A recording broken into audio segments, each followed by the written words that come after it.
Donald Trump, the president of these United States, wants to be a dictator. He is trying to be a dictator. He said it multiple times this week. Today, he explained why a lot of people, I think in his own head, think he should be a dictator because he's stopping all the crimes. So the line is that I'm a dictator, but I stop crime. So a lot of people say, you know, if that's the case, I'd rather have a dictator. But I'm not a dictator. I just know how to stop crime. Ah, yes, Donald Trump, tough on crime. It just depends on who's doing the crime, doesn't it? Beyond all his administration's lies and the mobilization of federal law enforcement in Los Angeles and Washington and members of the U.S. military, Donald Trump is the most unabashedly pro-criminal, pro-crime president of my lifetime. Donald Trump wants you to believe he's tough on crime. But when you look at the facts, when you look at his own actions, the truth couldn't be more disturbing. Trump hasn't been cracking down on crime. He's been protecting criminals. Tonight, we break down how Trump has become the most pro-crime president in modern U.S. history. I started compiling this list of all the people that Donald Trump has pardoned or come to the aid of just since taking office in January, and it is mind-boggling. On his first day in office, Donald Trump pardoned every last one of the January 6th insurrectionists who stormed the Capitol and attempted a coup against the U.S. government on his behalf. Roughly 1,500 convicted or suspected accused criminals. They included hundreds who were handed lengthy sentences for very serious felonies, such as assaulting police with deadly weapons. Many of those rioters have had, maybe you won't be shocked to hear this, serious brushes with the law since they were pardoned. Andrew Tate is one example. He used a metal whip and bear spray to assault police officers at the Capitol. He was sentenced to 6 years after bragging about these crimes to a woman on a dating app. 2 weeks after being pardoned by Trump and freed from prison, he was arrested in Texas for soliciting a minor for sex. But here's the catch. Trump's version of stopping crime depends on who's committing it. If it's his allies, his supporters, his friends, suddenly the rules don't apply. Trump's record on pardons proves it. On the second day of his presidency, Donald Trump pardoned Ross Ulbricht, founder of the Silk Road and online black market for drug dealing. The guy took hundreds of millions in commissions on sales of methamphetamine, cocaine, heroin, and other opioids. I mean, you could make a case he was the biggest drug dealer in American history. He was serving 2 life sentences without the possibility of parole when Donald Trump pardoned him unconditionally. On his third day in office, Trump pardoned Washington, D.C. police officer Tara Sutton and Lieutenant Andrew Zabowski. Sutton illegally chased a 20-year-old man on a moped for 10 blocks. He struck another car and died in the crash. The 2 officers then tried to cover up their role in his death. They were sentenced to hard time for obstructing justice. Trump pardoned them, falsely claiming the motorist they had killed was illegal. They have since been reinstated to the D.C. police force.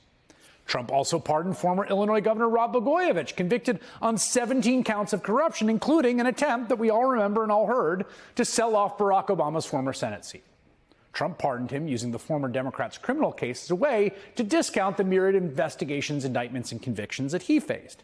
He pardoned Brian Kelsey, a Republican former Tennessee state senator, a guy that was 2 weeks into a 21-month sentence for a campaign finance fraud when Trump pardoned him. He illegally funneled nearly $100,000 into a failed congressional campaign. In May, Trump pardoned Todd and Julie Chrisley, TV reality stars who were serving federal prison sentences for wire and bank fraud. The lavish lifestyle they flaunted on air was apparently bankrolled by fraudulent bank loans the couple hid from tax authorities. They were two of nearly 24 convicted fraudsters, thieves, and drug dealers Trump pardoned in May. Again, this is way beyond the pace of any president in my lifetime. Think about that. Day 1. Trump didn't pardon peaceful protesters. He pardoned violent rioters who attacked police officers with weapons. And that was only the beginning. He also pardoned Trevor Milton. He was the founder of an electric truck company. He was sentenced to federal prison for exaggerating the company's technology, up to and including a fake commercial in which they pushed an immobile model of the truck down a hill to make it look like it could really drive fast. With all the cameras in place, the director calls action and sends the truck. Powered by nothing but gravity, this shell of a truck gathers a big head of steam. By the time it passes the film crew, it's cruising at interstate speed. Beautiful. Cut. The truck didn't actually work. Milton went to jail for it because he defrauded people. Last year, he donated $1.8 million to Donald Trump's campaign, and Trump pardoned him in March. Thanks to that pardon, Milton will not need to compensate his shareholders who lost millions. Now, that is just a partial list of Trump's pardons and commutations since he took office 7 months ago. It's a wild list. It's unlike any list I've ever seen or ever covered. But in that time, he has also gone out of his way to accommodate some of the worst accused and convicted criminals you can imagine. Trump pardoned drug kingpins, corrupt politicians, fraudsters, and even cops convicted of covering up killings. These weren't borderline cases. They were people guilty of serious crimes.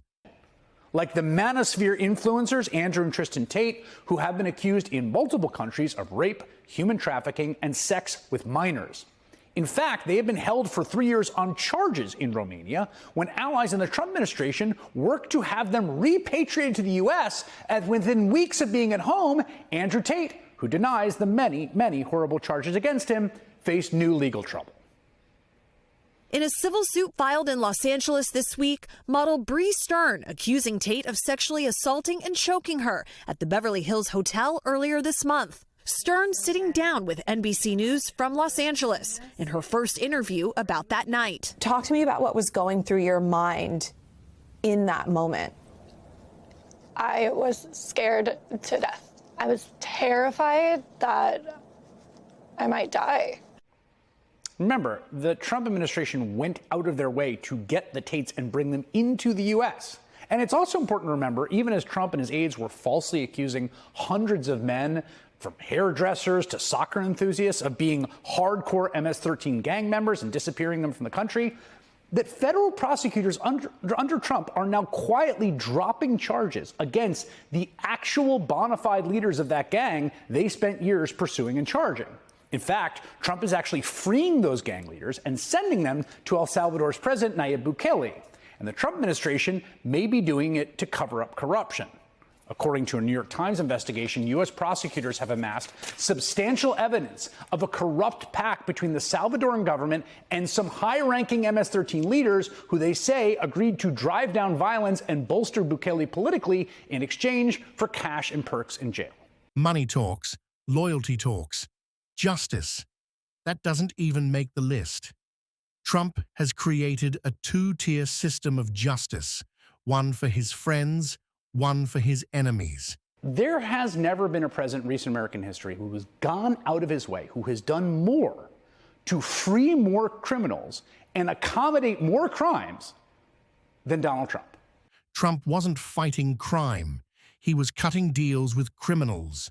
From the Tates to MS-13, he bent the law to protect abusers, traffickers, and gang leaders. Meanwhile, he labeled his political opponents as criminals just for criticizing him.